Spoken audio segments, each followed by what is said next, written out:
Imagine, if you will, spending a day without your smartphone. Or let's take it a step further.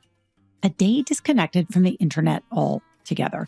I mean, it's not entirely unheard of. There are times when the Wi-Fi goes out and the repair guy who's supposed to show up between 9 and 5 doesn't show up at all. Or I guess Google it. There are people out there who have been forced offline and had to find other things to do, sometimes for hours at a time. They survived.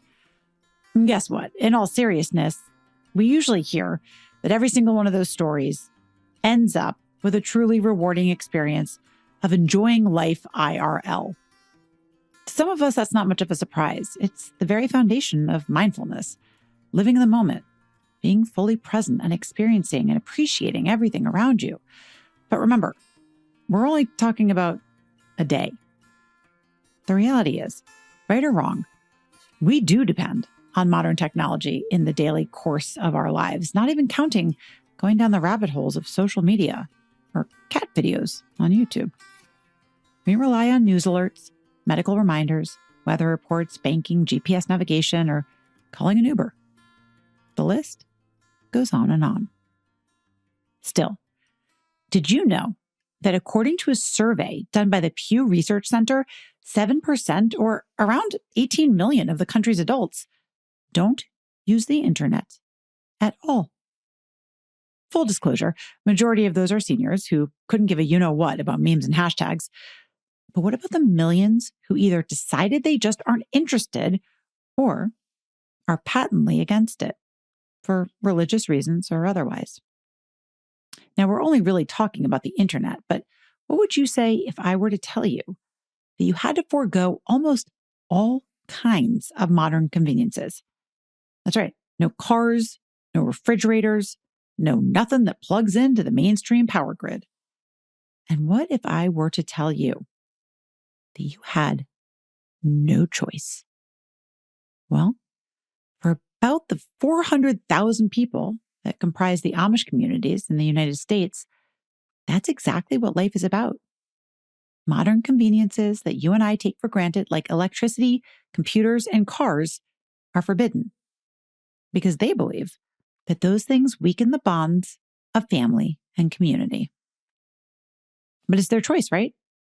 Well, look, if you grow up in that culture and all you're ever taught your entire life are how modern conveniences corrupt the community and the family, can you really call that a choice? Lizzie Ens grew up in one of the more densely populated and strictest Amish communities in Ohio. And maybe it was because she'd been subjected to such an oppressive culture all her life. And maybe it was because she was a subordinated woman that she felt trapped. And she knew she had to do something about it. So one fateful day, which at first seemed like any other, she waited until her entire family had finished supper, pretended she was going up to her room on the second floor to go to sleep. She opened her bedroom window, crawled up on the roof, and jumped. In that one moment, little did Lizzie know what was waiting for her after she made that leap into the unknown. So, what happened next? Sit back and tune in. You don't want to miss this story, because we're about to venture into Amish country with Lizzie Ens today on the Gratitudeology podcast. Will you walk through the fire? Would you ride through the storm? Will you walk on a wire? Will you save me if I fall? Will you break through the madness? Set us down where we're safe. I'll be right here waiting till you find me again. Lizzie Ens, welcome to the Gratitudeology podcast. Thank you. It's such a pleasure to be here. Let's start back at the beginning. I want to hear what life was like at 5. Before you get to the teen years, what was it like being a little girl in the Amish community? Some of my first memories come up of being 5 years old. It's like that year before you go start school.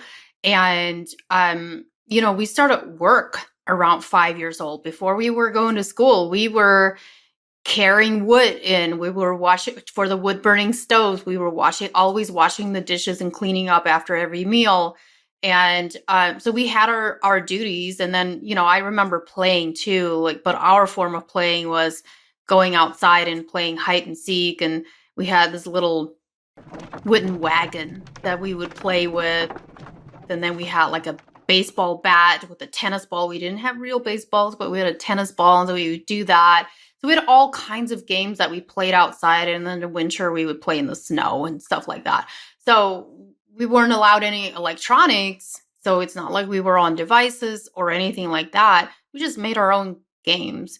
But at 5 years old, we still had to work. We needed to get stuff done. So it was getting up in the morning, 6 o'clock, and we had work to do, and that was just part of life. And then what you were looking forward to is starting school and going to school. So tell me a little bit about the farm in Ohio. I understand there was no indoor plumbing. Just tell me, I want to hear, people probably can't even imagine. Yeah, it's think of living in the 1800s. This is kind of where the Amish, where I'm from. So there's all these different orders of Amish, and the Amish that you're familiar with in Lancaster, Pennsylvania, and the surrounding areas are much more modern than where I'm from. That's sort of where they are, where they're stuck. They stay in those times. Cars started coming around, and they're like, nope, this is too fancy. We got to stay here. And it's too modern. And they believe, with their religion, they believe that that's where they need to stay, and that's what God wants for them. Our transportation was horse and buggy, and the only time we were allowed to get a driver to go anywhere was if there was an emergency. We needed to get somewhere to the doctor really quick or something like that. And then the farming was all done with horses, big Belgian horses.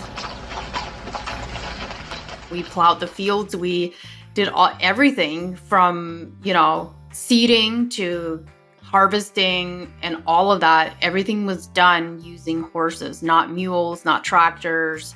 And we weren't even allowed to have those rubber tires on our farm machinery. It all had to be steel. Oh my God. So I understand there's no indoor plumbing. So outhouse, yes. How did you bathe? Yeah, no indoor plumbing.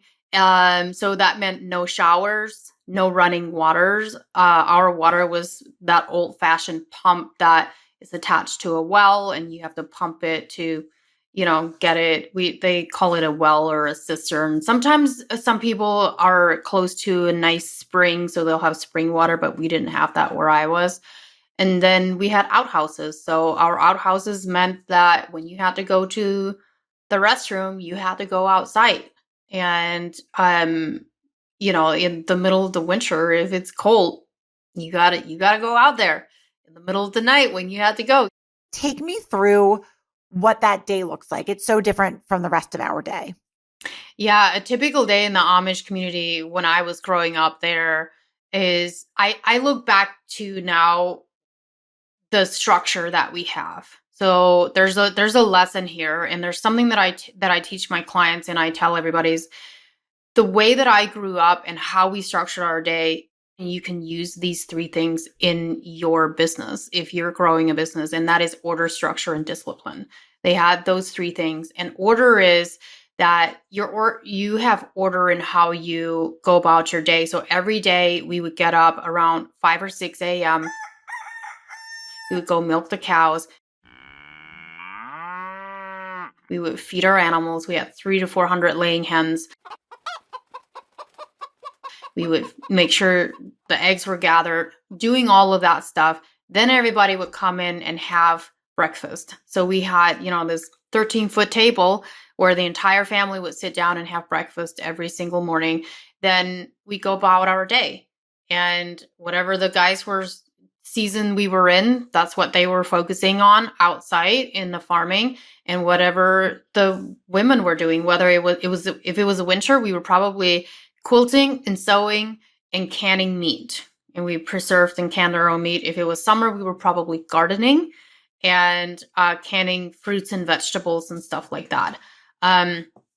And then everybody would come in and have lunch at the same time, all sit at the same table. We all had our own designated spot at that table every single meal. And then the one thing that we did do after lunch every single day is we took a nap. And then we continued on our work.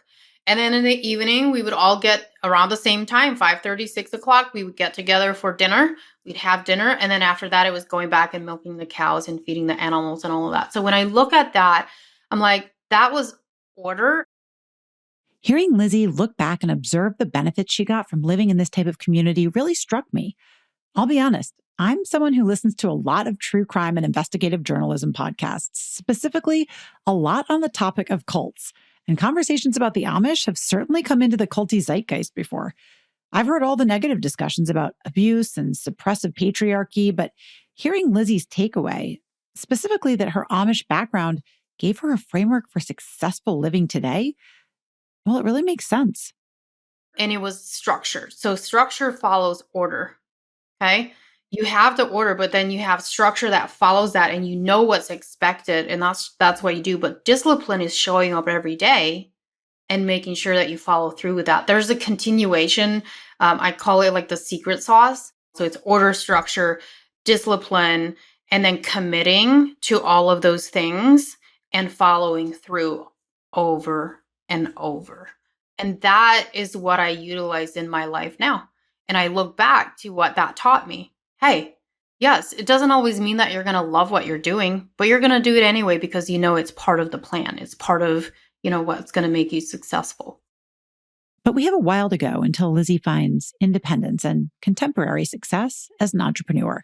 Right now in our story, she's still stuck smack in the middle of a big family of kids. And when I say big family, I mean a big family. So my parents have 19 kids with 3 sets of twins, and I'm a twin, and my twin and I were right in the middle. We were 9 and 10. So I was 9 because I was born first, and she was 10. So we were the middle children in the whole family of 19 kids. Primarily, the men do the outside work, the heavy lifting, all of that stuff with the farming. And then the women typically are the ones that are doing the housework, the gardening, the sewing, the canning, the cooking. Like that's their role. And then, of course, when they get married, have lots of babies. I love the story when you were told where babies come from. Yeah. Can you walk us through that story? So funny. People get such a kick out of this one. So I remember when my last 4 to 5 younger siblings were born, and all of us were born either at a birthing center or at a hospital, except for one of my younger sisters. She came too fast. And I just remember like waking up in the morning and hearing a baby cry. And I didn't even know my mom was pregnant because they hide it. They don't tell you. Yeah, I'm serious. Like it is such a private thing. And I just remember I don't know if it was before that or if it was after that. I remember asking my mom like where babies come from, and I don't remember if my dad was there or not. But I remember them saying like they just get them at the dollar store. I was like, you just go pluck them off the shelf at the dollar store? I was like, wait, I've never seen a real baby on a dollar store shelf. Are they in the back or something? Like, what are you talking about? And it was so fun. Now, like in retrospect, I look back and I'm like, that was actually like pretty creative coming up with because the thing is they would leave, go, give birth to this baby at a birthing center, and all of a sudden they come home and they have a baby, and you're like, where did this baby come from? And while the Amish had their own unique way of teaching things like the birds and the bees, Lizzie still felt like she got a terrific upbringing by her parents, particularly her mom, who was not just a traditional matriarch, but became the head of the household after something devastating took place when Lizzie was just 13. Yeah, so my mom, I love my mom. She is a wonderful, amazing woman. Like I get choked up just, talking about her because So my dad passed away when I was still at home. And she was left with 19 kids. Well, my oldest sister was married at the time, but she was left with 18 kids at home when my dad passed away. He was really, really healthy. Best person ever. He was a preacher in the Amish church. And a lot of times when you're a preacher in the Amish church, people don't necessarily like you because you're like the preacher and the person that's looking to get you in trouble and pointing out the things that you're doing wrong. But my dad was different. He didn't do that. He didn't condemn people. He loved people. And that's who he was. That's who he was as a person. That's who he was as a preacher in the church. And he unfortunately passed away at 45.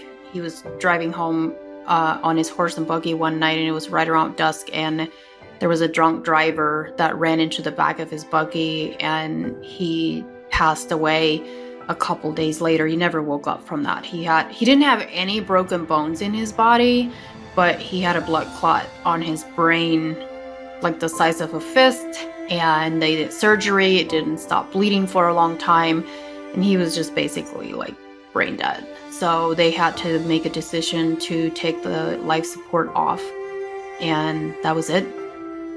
It was terrible. Absolutely terrible. Yeah. So the fact that your mother, I was doing the math on having 19 children, right? It's just a wild, short amount of time to have so many kids.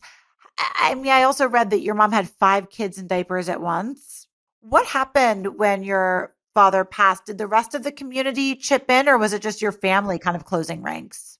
No, this is one thing that is a superpower strength of the Amish community. When things like that happen, the entire community comes together. It doesn't matter if it's someone that you don't like, they will still come and help you. So the process of a funeral is they have 3 days of viewings. So the way that it works is the entire family isn't responsible for preparing for a funeral. They sit in the living room together, mourning, visiting with family. So real close family isn't responsible for helping. So anybody that's not like close related, they all come together and they prepare for the funeral, and they feed everybody. They feed the family, they feed everybody. And then the day of the funeral, same thing. You know, you'll usually have 200 to 300 people show up for the funeral. They have the burial, and then everybody goes home. But what was so incredible, so my dad's story, I'm pretty sure it made national news. Like it was a big deal. The reason was because it was like, hey, this is a family, 19 kids. He's 45 years old. He got hit and killed by a drunk driver, destroyed the entire buggy, killed the horse. The guy didn't have insurance. So we were stuck with having to pay for all of that stuff, plus the hospital bills because there was no insurance. The guy went to prison, but they sentenced him for 20 years, but he was out in 2 years. And our neighbors who we were really close to that were not Amish, they were fighting for us. They were like wanting to take him to court, try to, get something out of him. And the court basically was like, well, you can't get blood from a stone that's dry because he doesn't have insurance. He doesn't have any money. What are you going to do? So that just kind of like went nowhere. And so then the other orders of Amish communities came together. They would just bring us like truckloads of stuff. Like I'm telling you, like almost every day for a few months there was someone that came by and had just like truckloads of stuff. Like we didn't have to buy certain groceries and laundry detergent and all kinds of soaps, whatever, for a long time. Like our attic was completely full. The community outside of the Amish community, what they ended up doing, because this was a massive hospital bill and we lost a horse and a buggy, that's a lot of expenses. What they did is they ended up putting like fundraising buckets out in the entire community, in banks, in grocery stores, and those were out for 6 months. To this day, I still don't know how much money was raised, and we got like letters in the mail almost every day with money in it. All I know is when they brought those buckets in and they gave my mom the money for that, it was enough money to pay off the hospital bills and to finish paying off the farm. I see Lizzie shift in her chair for a moment and wonder what she's thinking. Then she opens her mouth and shares this. Thank you for allowing me to share the good stuff, because I think that that's so important. I wouldn't be who I am today if it wasn't for that. So for that, I'm very, very grateful. But with any kind of closed off religion like that, there's going to be good and then there's going to be bad. And this, of course, is the dichotomy of communities that are created around a premise or a mission of good, but which morph to sometimes include a dark side too. For the Amish communities, that darkness would be that while the rest of the world evolved the position of women's equality, the Amish held tight to keeping things the way they had always been. And for Lizzie, that meant no independence and no real voice against men, even if they harmed her. Knowing that this part was complicated for Lizzie to untangle, I decided to take us there next. So I understand, I heard you talking about women walking with their heads down and that you were never really taught to make eye contact or to stand up for yourselves. Because if you were to stand up for yourselves, especially and even in cases of sexual assault, you were blamed. So can we just go there? I think let's just kind of take this head on. I think a lot of people think of the Amish, do you call it, it's not a religion, the Amish community, as a cult, right? That's what we hear. So what is your take on that? I think there's cult-like features, but when I think of and it depends on who you ask. Some people, their experience, they're just like headstrong, like it's a full-on cult, and that's what they call it. For me, I call it a religion with cult-like features. When I think of a cult, I think of a cult like, what was his name in the FLDS? Yeah, Warren Jeff. Warren Jeff. Like, I think of a true cult when I think charismatic leader. Yeah. We didn't have that. So I think there's cult-like features, but I don't call it a full-on cult. But it depends on who you ask, because there are people that will call it that. So that's just my take on it. And you're right. There are things. So I highly respect and I love that I grew up that way. And I still respect the community very much so. But, pulling it back a little bit to sexual assault. Yeah, there are a lot of things that are hidden within the community as well. And I look back to who I was as a teenager, and the women are generally pretty suppressed. They don't have much of a voice. When I wanted to show my voice and let myself be heard, I got shut down. And that was just part of it. And I didn't know it at the time that that's what it was. But I learned that after I left, in years of like healing and, discovering a whole new version of myself. I realized that that's what it was. And the thing about it is they don't know. That's how they live their lives. And they don't know that that's what's going on. I'm not going to speak for every other Amish community. It's not like that for every other Amish community. So I'm very careful with that. But I'm speaking from my experience that that's, what happened. And that's what it was like there. If I'm honest, there is a hierarchy. Like the men kind of control things per se, not everywhere. But if I look back to how the rules of the church were created and who came up with those rules and who demanded those rules, it was from men. Like they were the ones that created that. So there is certainly something to be said about the importance of a community's values. But when you surrender control to a concentrated few, you run the risk of being ruled over by a corrupted authority. Look, in the past couple of decades, we've all had to finally face up to the super flawed reality of the patriarchy. Even now, it still feels like we're only a few years away from a Handmaid's Tale. So it's no wonder for a woman living under such a tightly controlled environment as the Amish community that things quite often got dark.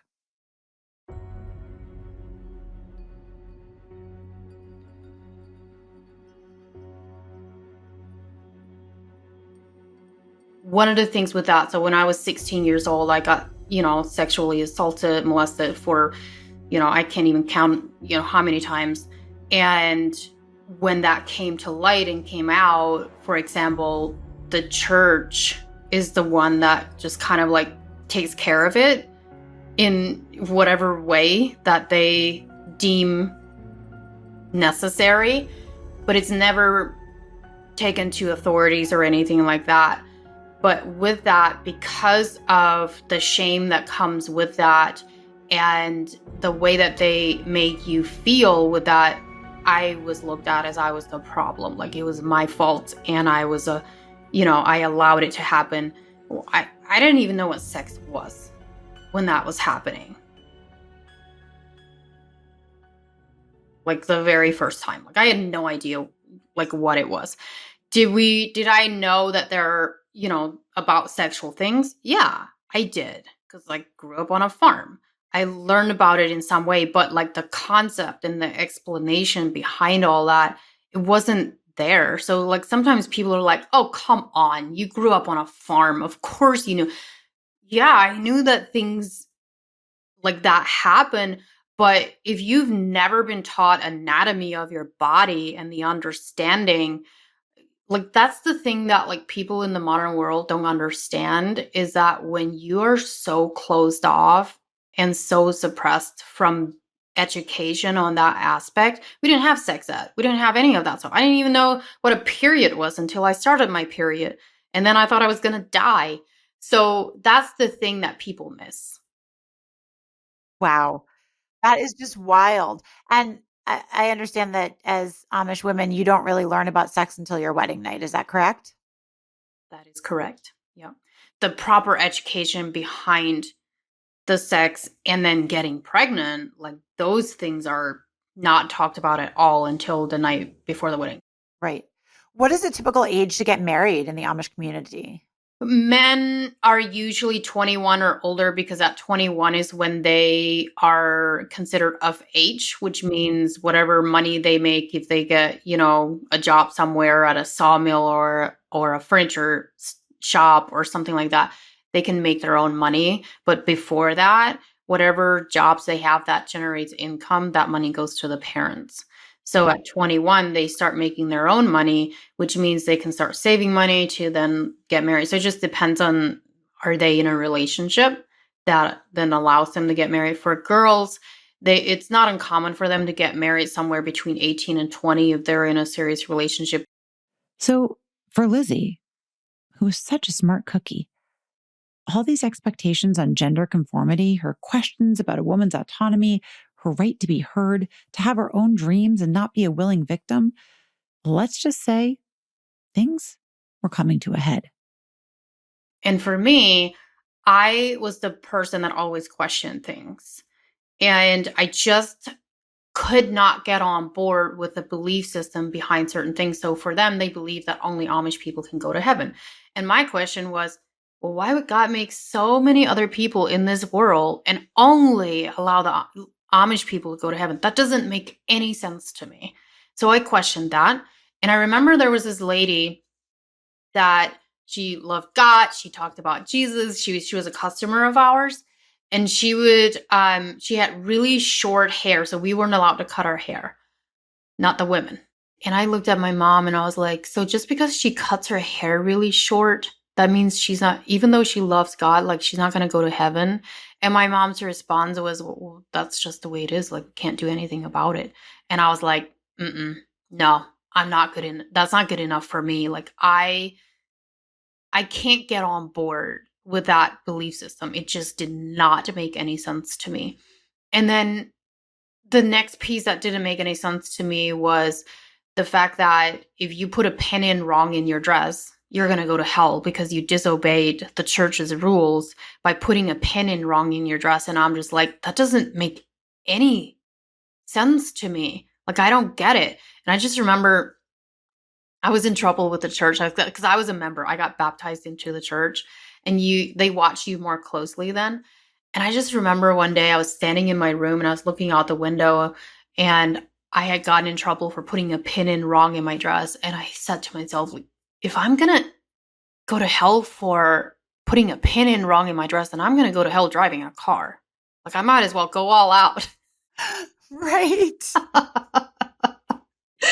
I love it. Look, this is logic. And I think they're, right. Faith, the concept of faith. I mean, it's beautiful to have faith in a higher power, but to have blind faith in religious doctrine that just doesn't seem to make any sense to you, I understand challenging that. Certainly you were a free thinker. When you decided to leave, well, first of all, I understand you considered waiting, right? Because your sister was getting married and you kind of had to make a choice. So just walk me through the 6 months leading up to it and then take me to that roof. Yeah. My twin sister and I at 17 left for 2 days. And we were the first ones in our family to ever do that. I was the leader of it, but I said, "Hey, I'm gonna run away. Do you want to come?" And she's like, "Yeah, of course, I want to come." So at 17, so we were still considered minors. We run away, and we were only gone for 2 days. And at that point in time, we were at a cousin of ours who had left like years before, and we stayed there. And I was like, "This is it. I'm out. Like, I'm gonna build a life from here." I had no idea what I was gonna do. And then on day 2, somehow one of our brothers found out or assumed where we were staying, and he had the phone number to my cousin's house, and he called that house. And this was back when the landlines were still a thing, not really cell phones as much. And I just remember I was in the living room and she was in the kitchen, and she picked up before I did and started talking. I picked up in the living room and I could hear the entire conversation, but I didn't say a word. And by the end of that conversation, she told my brother to come pick us up that night. And my heart just like dropped all the way to my feet. I was like, what am I going to do? This is not what I want to do, but I felt like I needed to because she's my twin. And reluctantly, I went home. And the next day I told her, I was like, I'm not staying. Like, there's no way I can stay here. I'm going to leave again. And she's like, yeah, me too. But she's still there. So fast forward 2 years later, at 19 years old, I'm a member of the church, had been baptized for 6 months. I'm dating a guy from New York. And we only see each other like a couple times a year, if that. But we wrote letters to each other. So how did you meet? A brother of mine got married to a girl in New York, and we all went up there for the wedding, and that's how I met him. And then we started dating from there. And so, long distance dating, but writing letters, not texting and calling. Right. Oh my gosh. Right. Because you had no electronics. Oh my Yeah. So I laugh at people when they're like, "Oh my gosh, he didn't text me back. What am I going to do?" And it was like an hour. I'm like, try waiting 2 weeks for a letter. Wow. It's a whole different world. But anyway, so we had been dating for a while, became members of the church. We had never talked about getting married, but my twin sister was in a serious relationship and planning on getting married as well. So about a few months, probably about 2 months before I ended up leaving, I knew in my spirit that something was going to shift. I just didn't know what. I still knew I was going to leave at some point because I could not picture myself staying there. I was like, I'm not staying here and just getting married and having a bunch of babies. That's not what I'm supposed to be doing. I didn't know what I was supposed to do other than leave. And I just didn't know how I was going to do it. There was no like plan in place, and I didn't know what my connection was going to be. I didn't have anybody's phone number to like come pick me up. Like I didn't know. And I was also dating, and this guy and I, like, we had never talked about leaving. We were both rebels. Like, we always broke the rules, but we had never talked about leaving. But something in my gut just told me that I was going to leave, or something big was going to shift, and I had a very unsettled spirit. And so it was actually 21 years ago, just a few nights ago. It was May 31st was when I left. But going to that day when I decided to leave, I did not know that I was going to leave until the day off when I left. So I was working at my oldest sister's house. She just had a baby. She was getting ready for church. It was my turn to go deliver a letter in the mailbox for my boyfriend. So I had to walk up this massive hill to get to the mailbox, which is away from the house, which was nice. And I go up there and I open the mailbox to deliver this letter. And when I open the mailbox, there's a note in the mailbox. No address, but it had my name on it. And it said owner only, which is a pretty common thing that they put on the outside of their letters if they want only the owner to read what's inside. And I recognized the handwriting and I'm like, how the heck did he get a letter into this mailbox without an address? Like, there's only one way that that's possible, which means he's in Ohio. But it wasn't making any sense to me. So I opened a note and he had written in the note and he said, my sister and her boyfriend and I drove down with a mutual friend of ours from New York the day before we ran away and we left the Amish. And I was like, oh my gosh, this is crazy. So then he goes, if you want to leave, we'll come by at 10 p.m. tonight and pick you up. If you don't want to leave, I'll come by another time and we can talk about it. And I joke now because I'm like, that was his way of saying, like, we'll break up if you don't leave. But I'm telling you, Jamie, I literally like snapped my fingers and said, I'm leaving. I didn't even think twice. Right? Nobody had to persuade me.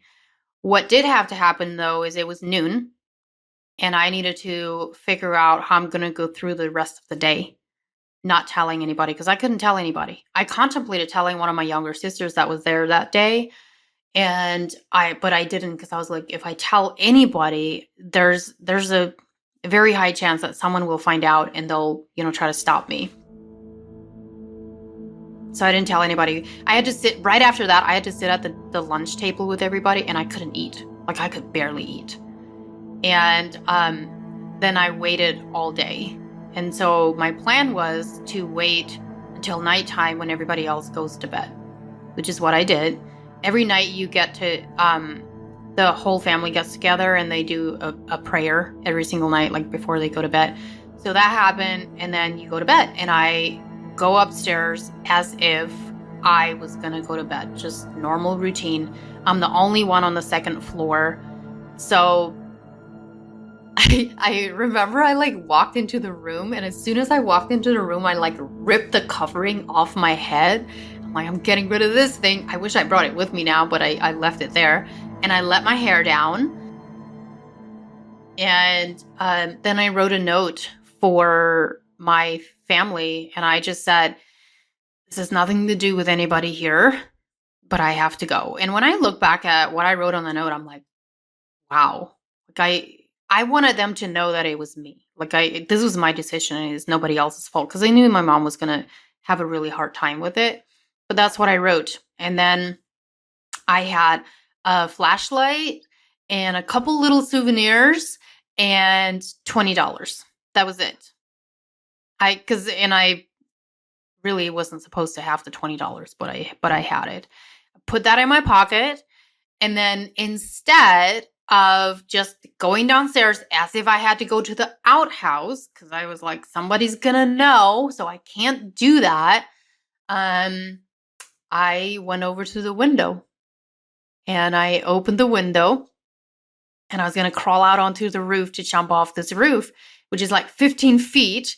And I opened the window and there's a porch underneath. And the dog starts barking. And he just would not stop. And I was like, now they know. Now they know that there's something going on. And because in your head, you're thinking like they're reading your mind. And eventually my brother-in-law opens the door and yells at the dog to like shut up, and the dog like runs away down to the barn. And I was like, to this day, my brother-in-law doesn't know that he like helped me. So there's no more dog. And at the same time, my boyfriend is up on the hill flashing a flashlight, letting me know that they're up there. So I like flash back, but I have to do it very discreetly. And so I knew they were there. I climb out onto the roof, and I'm not kidding, Jamie, I sat on that roof for 30 minutes at least, contemplating how I'm gonna, first of all, jump off the roof without breaking a bone and then looking like the biggest fool ever. If I break a bone, I'm gonna be stuck there forever. I'll end up in the hospital with a broken leg, and then the entire community is gonna be like, yeah, that's what you get for trying to run away. Like, that's all going through my head. At the same time, I'm also remembering that my twin sister is gonna get married 6 months later. And I knew that if I leave at that point in time, I'm not going to be at her wedding, which is a pretty big deal because we were pretty close. But my gut told me that if I don't leave then, I'm never going to leave, because they're going to find out that my boyfriend left, and then they're going to be watching me like a hawk. Like, she's going to probably leave too. And so I had to decide at that point in time when I was sitting on that roof, I had to decide what I need to let go of. That roof now is the most teachable and the most pivotal moment in my life, because so many times the reason that people don't get to their life goals and their dreams and living the life that they want is because they can't let go of the things that they need to let go of in order to grow into that person. And so I'm not saying that you have to jump off a roof, but when I was sitting there, I had to make a decision what I'm willing to let go of that's holding me back from walking into the life that I'm meant to walk into. And that was by letting go of my family, my community, and everything that I was tied to and didn't believe in. Conflicted between comfort in everything she knew and fear of the unknown, Lizzie leaned on her sense of her own destiny. She realized she really only had one choice, one chance to live life on her terms. So she jumped. Can you imagine the kind of courage it would take? This 19-year-old who really had no conception of the world outside of her Amish community.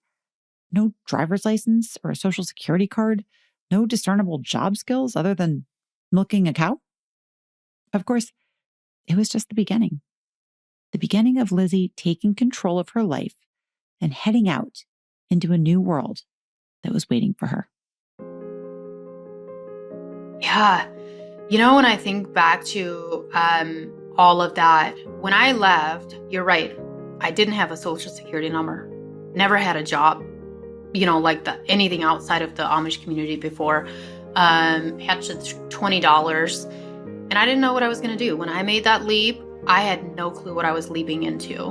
And then, let's not forget culture shock. So, but what I will tell you, Jamie, is there was something in me, and I believe some people are born with it and some people are not.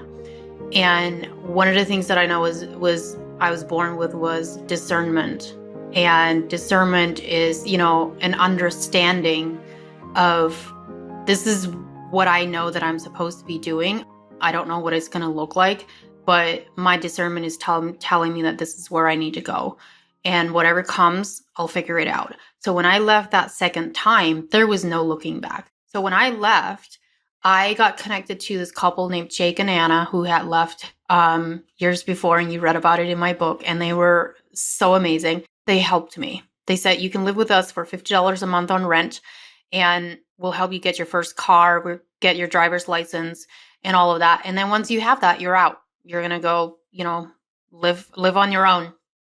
And I was like, all right, cool. 2 months later, I had all those things. I mean, they're like, Lizzie, you can do whatever you want. But they said, you should probably get your GED, your high school diploma at some point, because that's going to really help you. So those first few years, it's a lot of discovery. It's a lot of figuring things out.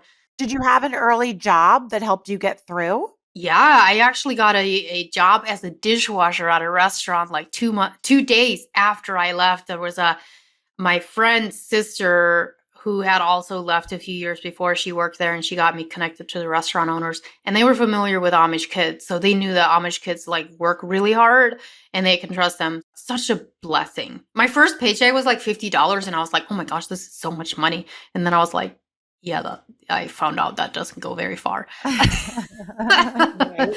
But, you know, to answer your question, to go from like victim mindset to, you know, someone that just goes and was like, hey, I got to figure this out. I don't know that I was ever in, I had sexual assault happen. I had my dad died. Like I had all these things happen. And yes, that's traumatic. There's so many things that I look back now that happened, but I'm like, I never allowed those things to hold me back.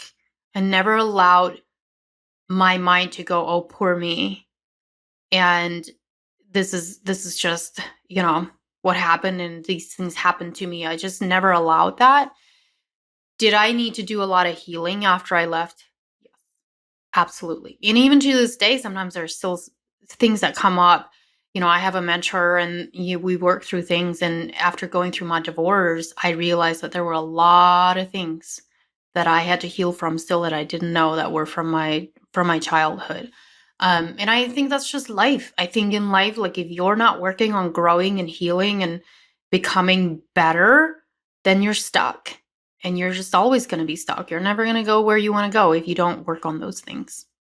Going back to my mom and my relationship with her now, it took her probably about 2 years. So I left at 19, and those first few years were rough because, I could go home and see her and she wanted to see me, but she wanted to really convince me to come back. So she was still, trying to be the mother and tell me like what you're doing is wrong.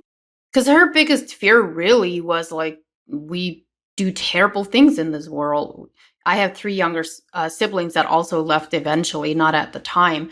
But she didn't want us to get in trouble. She didn't want us to end up in prison, in jail, because we had cousins that happened to. Because sometimes when people leave, they've been so suppressed for so many years and they couldn't explore and do a lot of things. So when they leave, they just go crazy. And some people don't end up in very happy places. So that was her fear. And eventually she got to that place where she realized like, we're not out doing those things. We're actually doing good in this world. And eventually over the years, like it's been 21 years now since I left, over the years, eventually it got to this place where I was like, man, she's actually proud. She's not going to say it. She's not going to say, I love you. She's not going to do any of that because, they don't use those words. I never heard the words, I love you when I was growing up. We didn't do hugs. We didn't do kisses. Like there was no, affection like that. But after many years of having left, I could feel those things from her. She didn't have to say it. She didn't have to do anything, but just the genuine love that she showed when I would show up at the door and the way that she would look at me and the way that she would speak to me. And a few years ago, I went through a divorce after a 10-year marriage. And I was like, man, I don't know how she's going to respond to this. And it was so amazing how she responded to this. She's like, I just want her to be happy and I want her to be safe. And after I had went through that and the divorce was final, I saw her at one point in time, but probably about 6 months after. And she didn't say it to me, but she mentioned it to my sister who also left. She's like, she just seems so much happier. And I was like, wow, like I didn't know what to expect, but I definitely wasn't expecting that. So my mom, she's amazing. I just love her. I want to talk about what you're doing today because it's also impressive, but I just want to kind of stop on the topic of gratitude for a moment because that's obviously the topic of this show. And, I hear you saying like so many of us are lacking discipline in life and you're so grateful that the Amish taught you so many of those life lessons. I believe that people who understand the value of just being grateful for waking up and taking a breath, the value of hard work, the value of a day well spent, the value of being of service, being a cog in the wheel, of greater humanity. Those tend to be the people that I find to be happier. So is there anything you would say on that you learned? I love to focus on gratitude. That's actually something that I teach in my coaching program is, gratitude along the way. You might not be where you want to be, but you need to, have gratitude along the journey. And when you live in gratitude, there's hope and healing. There's joy, there's love, there's peace. And in those things, healing can happen. So one of the things that I do myself and I teach my clients is, writing down or even saying each day 3 things you're grateful for. And it could literally be like, I'm grateful that the sun's shining. I'm grateful that I can look at trees. I'm grateful I'm breathing. But just, if you're someone that lives in a victim mindset, one of the first things that you should do is start focusing on gratitude, no matter how small or how big. Because at the end of the day, if you don't have gratitude and you recognize those things, if you one day, get to making millions of dollars and you didn't have gratitude along the way, you're not going to be grateful when you have millions of dollars. It's just not going to happen because you didn't learn how to be grateful and enjoy the journey and the process. Well, I love where you have gotten in your life. You are, as it says on the front of your book, The Anthropology of an Amish Girl Turned Global CEO. So tell us a little bit about Lizzie Ens today. How did you come to functional nutrition, become a coach? I love the idea of Undiet You. Tell me a little bit about your business and how you coach people.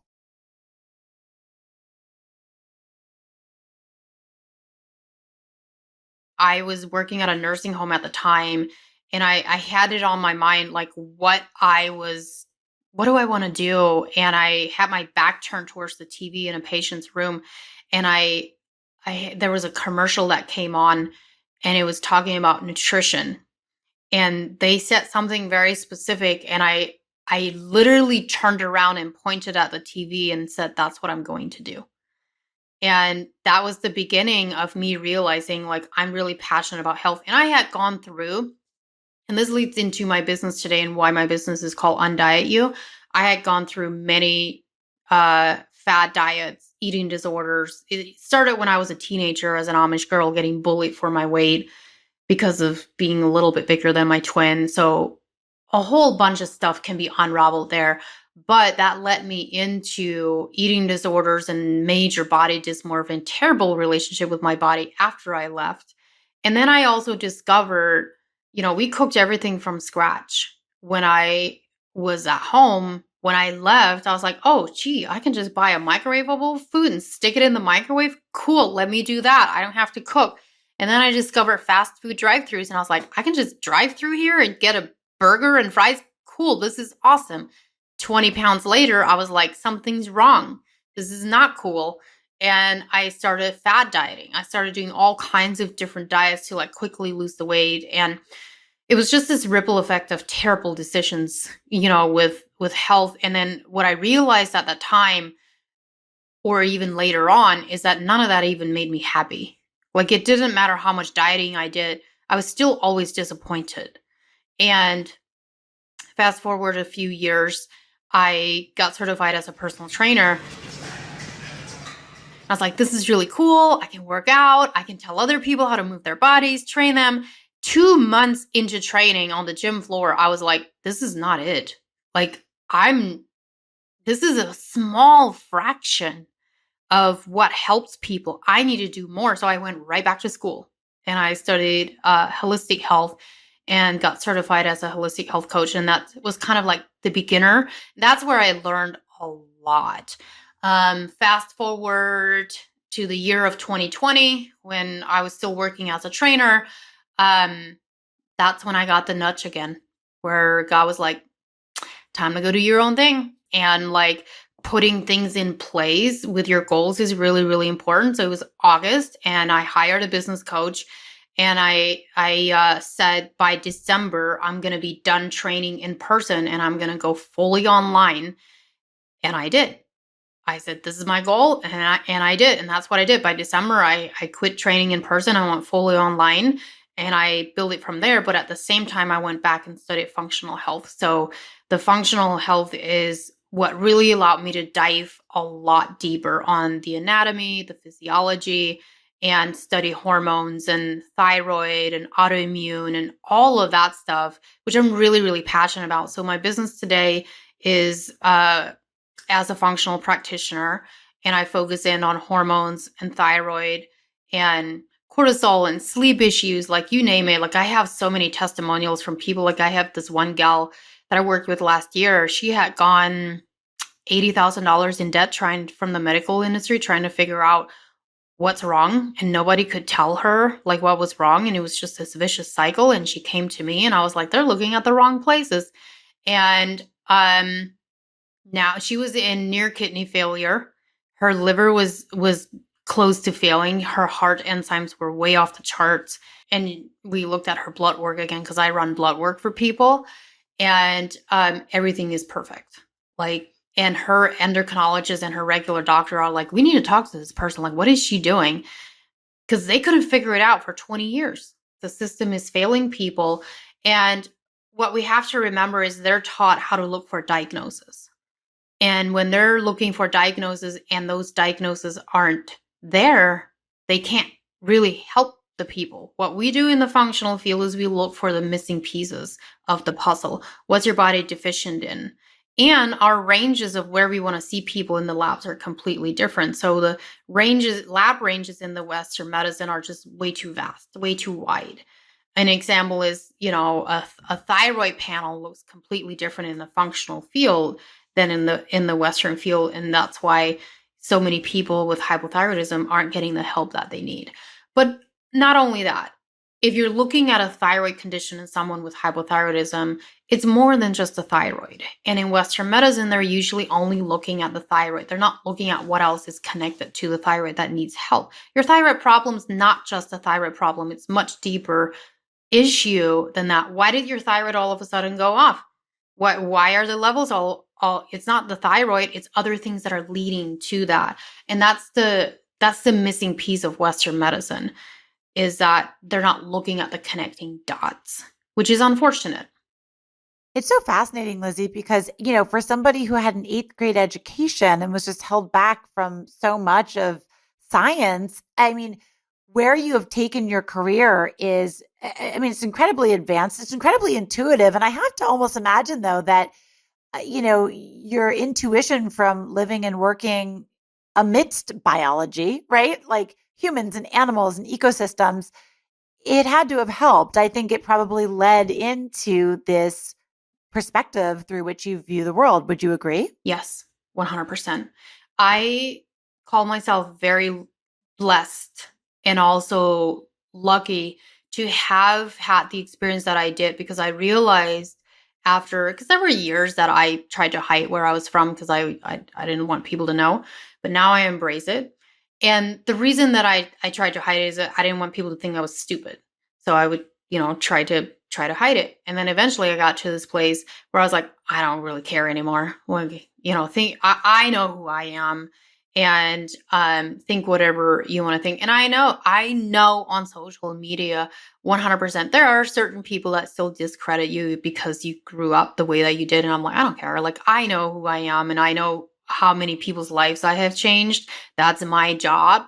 And it doesn't matter, because I am for many people, but I am not for everybody. And that's okay. But having that perspective of growing up there and having the ability to then leave and create this whole new life, I know that because of all that, I have the ability to see things differently, have a broader horizon of how I view things, and be okay with believing or thinking differently than, the one straight line per se. Well, I love it. I want to end on what's next for Lizzie Ens. And also, I understand you have a child, I right? do. I have a 6-year-old boy. So do I. I have a 6-year-old boy. They're the best. So just let's finish with, life today. What does life look like at home? What are your hopes for the near future? And what are your big plans for, global domination? I'm a single mom today. I do have a beautiful shared custody with my ex-partner, and that's good. My 6-year-old boy is literally the best thing ever. When I got pregnant with him, I hadn't even planned on getting pregnant, and that was hard for me because I didn't even know if I wanted to have kids. Coming from a family of 19, and I'm like, I don't know if I want to have kids. And then God's like, no, I'm gonna get you pregnant. But it's so amazing. I love it. And I run my telehealth coaching business full time. And I'm also the CEO and co-founder of a non-toxic beauty brand, Miss Commando, which I'm very, very passionate about. And I've kind of meshed the two together because toxins in our skincare is so incredibly terrible for our hormones and our endocrine system and thyroid. And I truly believe it has a huge, it's a big part of why so many women have hormone and thyroid issues, autoimmune disorders and stuff. It's not all of it, but it is a huge part of it. So I do that as well. But my goals with Undiet You is to build it into a very, very big brand. I started running the 6-week program. So I do one-on-one coaching, which is very high end. It's very in depth. We're doing blood work and all that kind of stuff, which I love. But I have such a high reach on social media with, millions of people that see my stuff. And I'm like, I got to grab some of these other people and help more people in a different way. And so Undiet You is my 6-week program is literally teaching people the foundations of what everybody should know when it comes to their nutrition, sleep, water, exercise. So I started doing that at the beginning of this year, and it's been doing really well. My goal with that is to build it into hundreds and thousands of people in that program to just transform their lives, understanding that they don't need to get on a diet in order to lose weight and be healthy. I think it's incredible. I think you're incredible. And what a shift, what a transformation, but also keeping so much of the groundedness and the basics that you learned. I think it's a really beautiful dichotomy. And I think you're a beautiful ecosystem within a person that's just really showing two sides of life. And I'm so glad you shared that with us. Thank you so much, Lizzie. Thank you.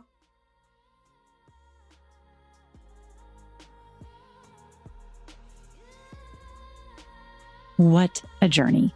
It's inspiring to be reminded that no matter how trapped you feel, by tapping into your inner strength and finding gratitude for the good, you can find your way forward.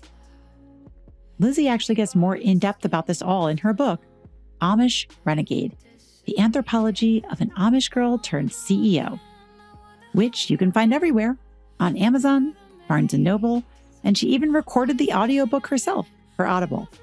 And of course, you can follow her on Instagram at Lizzie Ens _wellness. That's all for today. Remember, if you like what you heard, if it impacted you in any way, and if you think it's a message other people in your life might like to hear, I'd be so grateful if you'd give me 5 stars, leave a quick little comment. Those things really help. And share this podcast with your friends, either on social media or just word of mouth. I'm on a mission for us all to help each other focus on expanding our attention towards what's good in the world rather than focusing on what's bad, one person at a time. If we all did that, even to our own little sphere of influence, the world has the potential to be a much more radically awesome place. Stick with me, friends. I've got your back. We're in this together, and it's a great day to see the greatness in the day. See you next time.